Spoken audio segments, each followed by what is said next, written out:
ভুল হয়নি, সব প্রক্রিয়া শেষ করেই মৃত্যুদণ্ড কার্যকর করা হয়েছে। অন্যদিকে আপিল নিষ্পত্তি হওয়ার পরেই ফাঁসি কার্যকর করা হয়েছে বলে জানিয়েছেন অ্যাটর্নি জেনারেল AM আমিনউদ্দিন। দেশে তো এখনো তো অ্যানালগ সিস্টেম, এটা তো ডিজিটাল হয়নি যে না একটা দিলেই সব ওনার কি আসে না সব চলে আসবে। সেটা সিস্টেমের সমস্যার কারণে এটা আমি মনে করি আইনজীবীদের দায়িত্ব হচ্ছে যে আদালতের ইয়েতে নিয়ে আসা, নজরে নিয়ে আসা যে এই আপিলে। হিটু শেখের ফাঁসির ভিডিও নিয়ে এত তোলপাড় কেন? হিটু শেখের ফাঁসি বর্তমানে যে অবস্থায় রয়েছে তা নিয়ে কেন এত জল্পনা কল্পনা হয়ে থাকে, এই প্রশ্ন সবার মনে উঠে আসে। কারণ এখানে হিটু শেখের যে আপিল আছে, এই আপিলকে নিয়ে যত যন্ত্রণা আপনারা শুনতে পারবেন আজকের ভিডিওর শেষ অংশে, যে আপিল নিয়ে কেন এত তোড়জোড় আর কেনই বা রায় নিয়ে এত কাহিনী হচ্ছে, যে বারবার একই ভিডিও তৈরি করতে হয় আমাদেরকে। তারা অবশ্যই এই ভিডিও নিয়ে অনেক জল্পনা কল্পনার মাঝে যখন কাজ করে যায় তখন বারবার ভিডিও মেক করতে আমাদেরকে হয়, আর এটাই হয়ে যায় সাধারণ মানুষের কাছে। এটা তো ডিজিটাল হয়নি যে না একটা দিলেই সব ওনার কি আসে না সব চলে আসবে।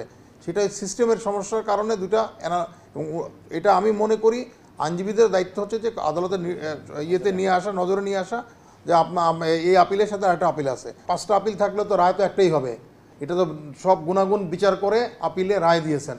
এখানে তো তার কোনোভাবে কোনো হয়নি, আইনগত ব্যর্থ হয়নি।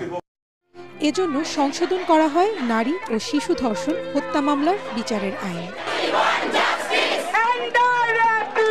ঘটনার মাত্র 2 মাস 11 দিনের আসামির রায়ে আসিয়ার মা সহ আমরা আইনজীবী বাকি সাধারণ জনতা কেউ সন্তুষ্ট না। আসামির সাথে যে বাকি 3 জন যে অভিযুক্ত আসামি ছিল তাদেরকে যে কতটুকু ন্যায় সম্পূর্ণভাবে খালাস করা হয়েছে এটা আসলে আমার জানার বাইরে।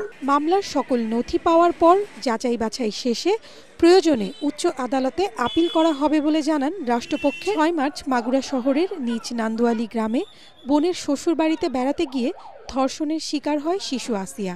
ধর্ষণের পরহীন অবস্থায় শিশু আসিয়া মারা যায়। Bureau report. প্রত্যেকটা রায়েরই আপিলের যে কার্যকলাপগুলো আছে এগুলো যখন যেভাবে প্রচার করা হয়, একটা আসামির 5টা আপিল করতে হয়, কিন্তু 5 বারে করলে